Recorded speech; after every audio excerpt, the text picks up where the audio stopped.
नमस्कार मित्रो, माझा एक मित्र विजय याने मला सांगितलेला सत्य अनुभव मी आपणाला सांगत आहे। माझा मित्र विजय हा रिक्षा चालवतो। रात्रीची वेळ 11 वाजले असतील। त्याच्या रिक्षात 2 स्त्रिया सवारी म्हणून बसल्या होत्या। त्या खूपच विचित्र वाटत होत्या। त्या जेव्हा भेसूर हसू लागल्या तेव्हा त्याने रिक्षा चालवताना मागे वळून पाहिले। त्यांच्या भेसूर अवतार बघताच तो चांगलाच दचकला। आपली रिक्षा झाडाला आदळते की काय असे त्याला वाटले। त्याने चपळ्याने स्वतःला सावरले व अंमळनेरच्या दिशेने रिक्षा सुसाट पळविली। मित्रो, त्याचे असे झाले की रात्री अंमळनेर रेल्वे स्टेशनावर तो सवारीची वाट पाहत बसला होता। रेल्वे आली आणि 5 लोक त्याला सवारी म्हणून भेटले। ते सुद्धा अंमळनेरपासून जवळच असलेल्या हेडावे या गावाचे। एक खेडेगाव पारोळा रस्त्यावर ढेकू मार्गे जळगाव रस्ता जातो। त्यात पहिलाच खेडे हेडावे आहे। पहिला स्टॉप म्हणजे अंमळनेरपासून 6-7 किलोमीटर, जास्त नाही। आणि त्या लोकांजवळ सामानही खूप होता व 5 लोक त्यांनी विजयला चांगलेच भाडे द्यायचे कबूल केले। कारण रात्री त्यांना एसटी पण नव्हती व आपे रिक्षा संध्याकाळी बंद होऊन जातात। त्यांनी विजयला जास्त भाडे द्यायचे कबूल केले। विजयची पण आता ही शेवटचीच ट्रिप होती। त्याने विचार केला, अर्धा पाऊण तासाचे अंतर, चला भाडे पण जास्त मिळते आहे व लगेच म्हणून तो त्यांना घेऊन लगेच निघाला। आता रात्रीचे 9 वाजले होते। हिवाळ्याचे दिवस, खूप थंडी। रिक्षा एकदाची हेडावे गावाला पोचली। रात्री रस्ता सुनसान होता, सर्व शेती, पण 5 लोक त्यांच्या गप्पा, त्यामुळे विशेष काही वाटलेच नाही। बस त्यांना त्यांच्या खेड्यात हेडावे या गावी विजयने रिक्षा पोचवली व भाडे मिळाले। विजय खुश झाला व तो आनंदाने अंमळनेर यायला निघाला। हेडावे सोडले, पुढे आले। तो आता एकटाच होता। रस्त्यात अंधार, शेती, थंडी खूप होती। त्याला आता भीती वाटू लागली। जाऊ द्या, 3-4 किलोमीटर तर अंमळनेर आता राहिलेलं आहे। कारण हेडावे सोडून 1-2 किलोमीटर झाले होते। त्याने घड्याळात पाहिले, रात्रीचे 10 वाजले होते। बापरे! जाताना 5 लोक असल्यामुळे त्याला काही विशेष वाटलं नाही, पण आता तो एकटा असल्यामुळे त्याला भीती वाटायला लागली। रस्त्यावर तुरळक 1-2 मोटरसायकली गेल्यात, तेवढ्याच, बस कोणीच नाही। अगदी सुमसाम रस्ता।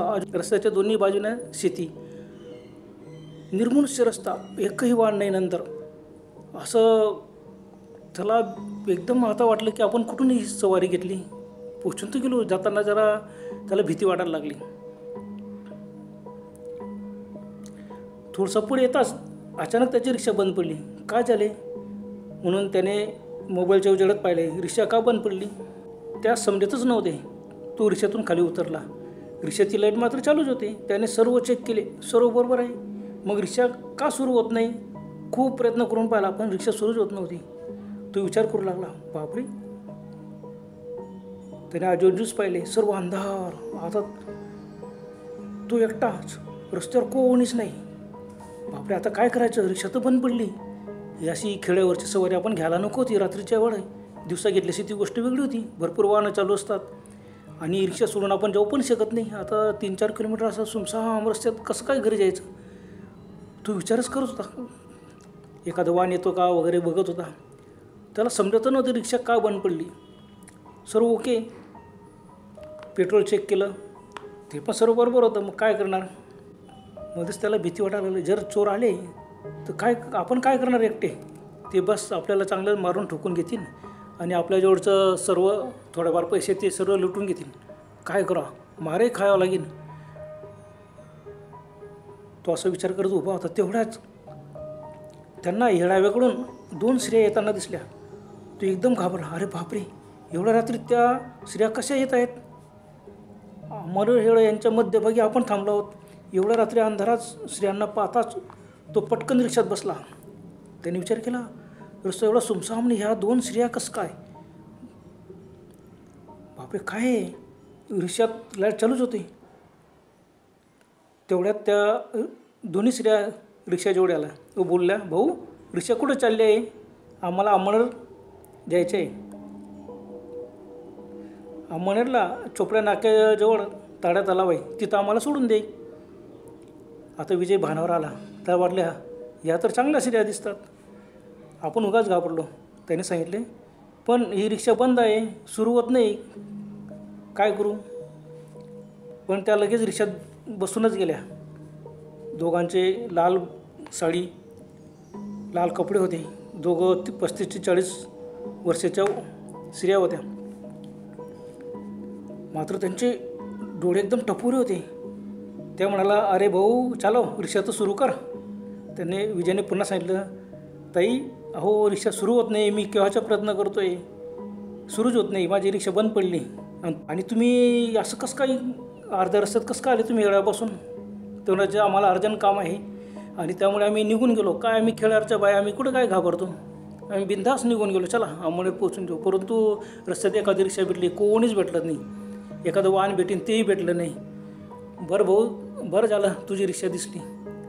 ते म्हणाले, अरे भाऊ रिक्षा सुरू कर. रिक्षा तर आम्हीच थांबवली होती. विजय एकदम दचकला, सुरू करू तू सुरू करत. त्या म्हणाल्या, अरे भाऊ रिक्षा तर सुरू करून पाहा, तू बघ रिक्षा चालू आहे. विजय विचार करू लागला, अरे आपली रिक्षा बंद पडली नाही, हे कसं काय सांगता रिक्षा चालू आहे. त्याने सुरू करून पाहिली, बस सुरू करताच ती सुरू झाली. बापरे, तसे त्या हसायला लागल्या. भाऊ घाबरू नको, अरे रिक्षा आम्हीच थांबवली होती, चल आता आम्हाला ताड्या तलावाजवळ सोडून दे रे.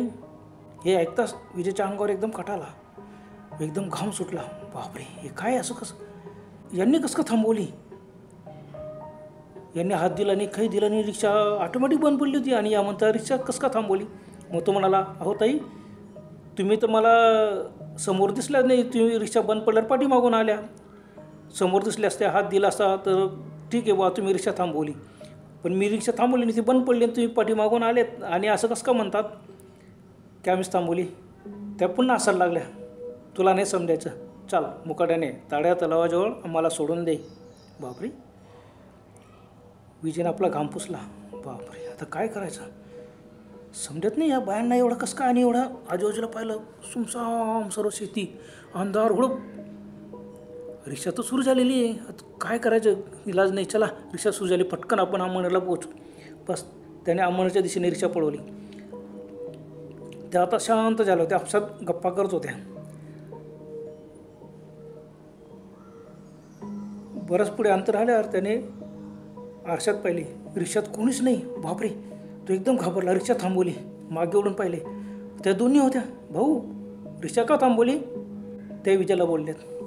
आता विजयला परत थरकाप सुटला अंगाला. बापरे, कसं काय आरशात, पुन्हा आरशात पाहिलं, आरशात त्या दिसत नव्हत्या. मागे ओढलं तर होत्या आणि त्या लगेच बोलल्या. पुन्हा त्यांचा आवाज आला, भाऊ रिक्षा चालव, लवकर चालव, आम्हाला लवकर पोचायचे ताड्या तलावाजवळ. मग त्याने परत रिक्षा सुरू केली. आता अमळनेर दिसू लागले. ती रिक्षा तो वेगाने पळाला, चला बा लवकर अमळनेरला पोचून जे. काय भानगडे, त्याला काय समजायला मार्ग नव्हतं. बरं त्या स्त्रिया शांत होत्या, आपसात गप्पा करत होत्या, पण याला काहीच करत नव्हत्या.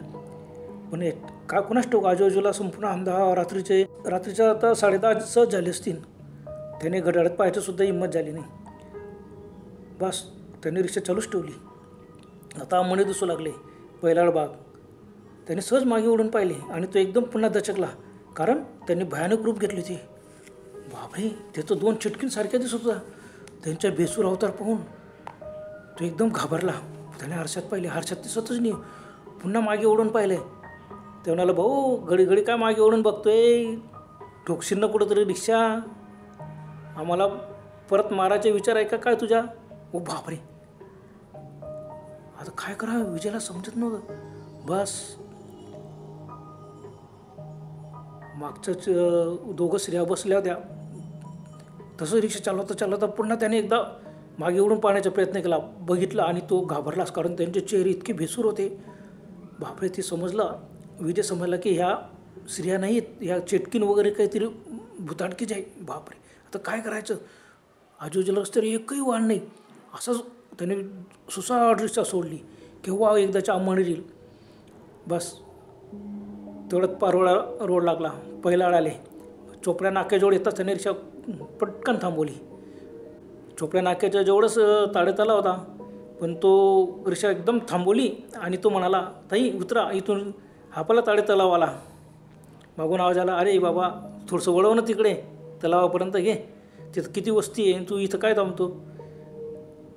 तरी त्याने नाही, रिक्षा माझी आता तिकडे जाणार नाही, कारण त्या वस्ती जायचं. इथं चौकात संपूर्ण काही दुकानं हॉटेली चालू होती. आता रात्रीचे 11 वाजून गेले होते आणि रहदारी चालू होती. नाही नाही ताई, मग मी इथंच थांबवतो असं म्हणून तो खाली उतरला आणि मागे उडून बघितलं तर रिक्षात कोणीच नाही. बापरे, तो एकदम घाबरला. त्याच्या अंगाला इतका घाम सुटला, इतका घाबरायला लागला तो. थरथर कापला आजूबाजूला. बापरे, या बाया इतक्यात बोलत होत्या माझ्याशी आणि गायब कशा झाल्या. तो थरथर कापत उभा होता. त्याने रिक्षा तेवढ्यात 2 लोक त्याच्या जवळ, भाऊ काय झालं, तू इतक्या जोरात रिक्षा का आणली आणि उतरल्यावर तू एवढा काय घाबरला, काय झालं. तरी कसं तरी घाबरत सांगितलं, बाबा रे 2 शिड्या इथं बसल्या, त्या उतरल्या.